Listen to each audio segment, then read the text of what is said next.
Indian 2 இசை வெளியீட்டு விழாவில் நடிகர் கமல்ஹாசன் பேசி வருகிறார். ட்ரெய்லர் வெளியீட்டு விழாவில் அதனை பார்க்கலாம். வேணும் விவேக் போன்றவர்கள் இந்த பக்கத்து ரோட்ல இப்பதான் முந்தானத்தை தான் எடுத்த மாதிரி இருக்கு. விவேக்கோட சீன்ஸ் இவரு பக்கத்துல உட்கார்ந்து டைரக்ட் பண்ணிட்டு இருந்தாரு.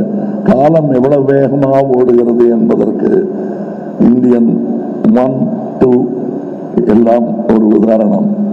நாங்கள் திரும்பி பார்க்கறது கூட சங்கருங்கிற அந்த இளைஞர், அவர் நல்ல வேளை இன்னும் இளைஞராகவே இருக்காரு.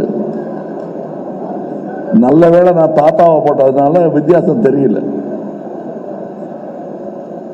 இன்னொரு முக்கியமான ஒரு இந்த மாதிரி மேடைகள்ல வழக்கமா ஒரு 2 பேர் சண்டை போட்டுக்குவாங்க, மாற்று கருத்து இருக்கும். அது இல்லாம போயிடக்கூடாது இதுங்கிறதுக்காக ஒரு நம்ம ரவிவர்மன் ஒன்று சொன்னாரு, சங்கர் சாரும் கமல் சாரும் நினைச்சாலே இது மாதிரி எடுக்க முடியாதுன்னு எடுத்திருக்கோம். அதான் இந்தியன் 3.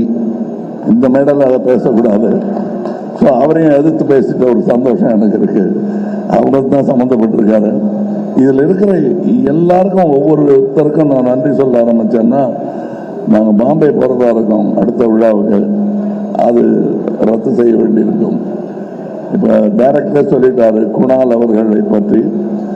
குணால் அவர்களை நான் சந்திச்சே 10 வருஷம் ஆச்சுன்னு சொன்னா 10 மேலே ஆயிடுச்சு.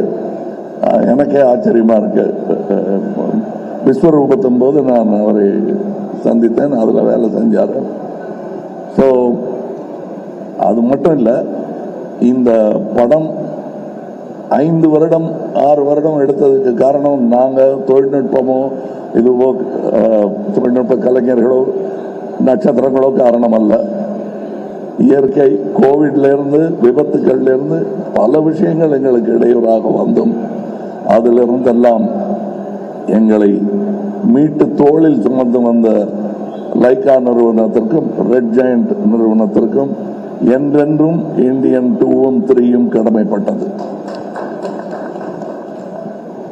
அதன் வெற்றியை அனுபவிக்க வேண்டும், முதல் ஆட்கள் அவர்களாக இருக்க வேண்டும் என்பதுதான் சங்கர் அவர்களுக்கும் எனக்கும் ஆசையாக இருக்கிறது.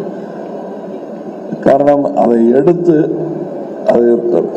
ஒரு ரசிகன். இந்தியன் 2 திரைப்படத்தின் ட்ரெய்லர் வெளியீட்டு விழாவில் நடிகர் கமல்ஹாசன் பேசினார். அந்த படத்தில் அவர் கிடைத்த அனுபவம் சார்ந்த பகிர்வை அவர் பேசியதை பார்த்தோம். முழு விவரங்களை பின்னர் வரும் செய்திகளில் பார்க்கலாம்.